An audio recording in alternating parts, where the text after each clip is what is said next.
Hercule et Achille, le penseur de Rodin, Geronimo. Détrompez-vous, ces statues ne sont pas en bronze, mais bien en chocolat. Les effluves de cacao envahissent les narines des visiteurs. Jérémy Fage, maître chocolatier de 27 ans, expose pour la première fois ses sculptures à Toulouse, un art qu'il développe depuis 2011. Ma première sculpture, c'était la Coupe de France des jeunes chocolatiers. Donc celle-là, je l'ai remportée. Et après, depuis ce jour-là, je me suis passionné vraiment pour la sculpture, le chocolat et tout ce qui tourne autour. Sa matière première, du chocolat en briques qui va sculpter, tailler puis modeler.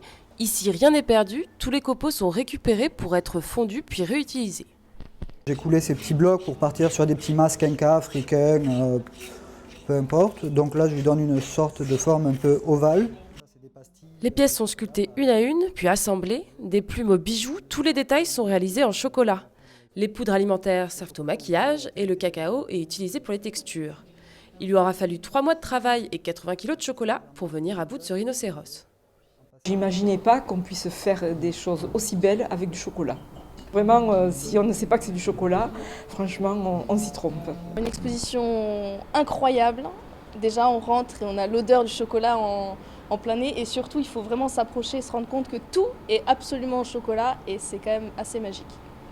D'ici 2017, Jérémy souhaite ouvrir à Toulouse un endroit entièrement dédié au chocolat. À la fois lieu d'exposition et café, le passionné en cacao y animera également des ateliers d'initiation à la sculpture.